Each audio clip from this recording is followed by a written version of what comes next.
Bonjour chers élèves de la 6e année de l'enseignement primaire. Toujours dans l'unité numéro 5, nous allons évaluer et consolider nos connaissances en orthographe. Commençons par une petite évaluation. Je m'évalue.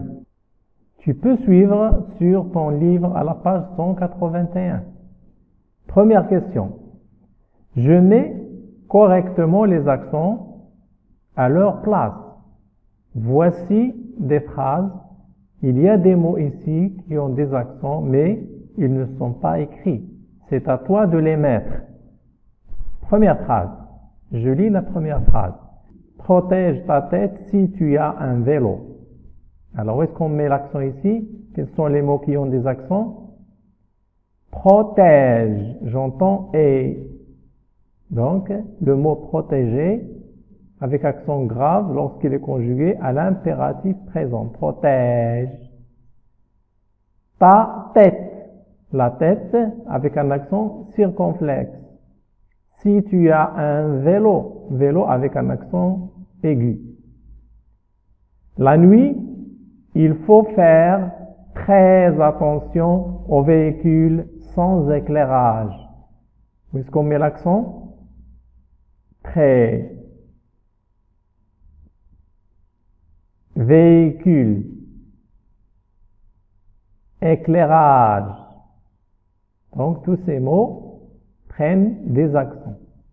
Si tu es à la campagne ou près de la forêt, ne dérange pas les animaux par le klaxon. Si tu es à la campagne, avec accent grave, ou près de la forêt. Attention ici, où c'est pour le choix entre la campagne et à côté de la forêt. C'est pas le lieu. Près avec un accent grave et la forêt avec un accent circonflexe. Ne dérange pas les animaux par le klaxon. Un casque abîmé met la vie du motocycliste en péril. Un casque abîmé. Deux accents. Un accent circonflexe sur I, un accent aigu sur E. Met la vie du motocycliste en péril, en danger. Donc, si tu veux mettre les accents, tu dois d'abord savoir lire les mots. Donc, je te conseille de bien lire les mots. Entraîne-toi à faire une autodictée pour bien lire et bien écrire les mots. Deuxième question. Je mets au pluriel. Voici des phrases avec des noms composés. Tu vas les mettre au pluriel. Les ronds-points sont des casse-têtes pour les conducteurs. Donc, vous avez rond, un adjectif, point, un nom. Donc, les deux vont prendre S. Les ronds-points sont des casse-têtes. Casse, c'est un verbe, tête, c'est un nom. Le verbe ne change pas. Deuxième phrase. Je préfère utiliser les haut-parleurs pour écouter de la musique ou pour un appel téléphonique. Donc, vous avez ici le pluriel de haut-parleurs.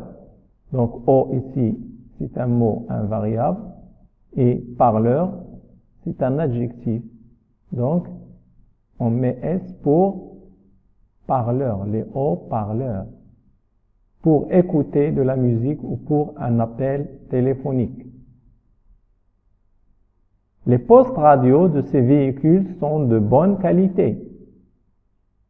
Poste, c'est un nom, radio, c'est un nom. On peut laisser radio sans S, on peut lui mettre un S. Donc, les postes radio. D, c'est un devoir d'aider les non-voyants à traverser. Les non-voyants, ceux qui ne voient pas. Donc, non ne change pas, c'est un mot invariable. Et voyant, c'est un adjectif, il prend S. Les non-voyants. Bien, maintenant je passe à la rubrique « Je consolide mes acquis ». Voyons, est-ce que tu as bien compris? J'écris des mots contenant des accents. Tu peux trouver plusieurs. Tu vas les classer dans un tableau. Par exemple, les accents graves ici, accent aigu ici, accent circonflexe dans la troisième colonne. Je te donne des exemples, mais tu peux en trouver d'autres. Voici une liste de mots avec des accents graves, des accents aigus et des accents circonflexes. Tu peux en trouver d'autres, bien sûr. Maintenant, deuxième question, je complète par des noms composés au pluriel. Voici la première phrase. Des voitures servent à ranger les bagages. Alors, où est-ce qu'on range les bagages? Bien, dans les porte-bagages. Deuxième phrase. Quand il pleut, les conducteurs mettent les en marche pour nettoyer les vitres. Ah, on dit les vitres ou bien les glaces. Donc, on utilise les essuie-glaces. Les essuie-glaces. Attention, essuie, c'est un verbe. La même chose ici, porte, c'est un verbe, ne change pas. Troisième phrase. Les indique le niveau du carburant, la température, le kilométrage et d'autres indications concernant la voiture. Donc, on parle de la voiture. Où est-ce que je peux voir le niveau du carburant, du gasoil ou bien de l'essence? La température et le kilométrage, c'est dans le tableau de bord. Les tableaux de bord indiquent le niveau du carburant. Bien. J'espère que tu as bien compris. À très bientôt.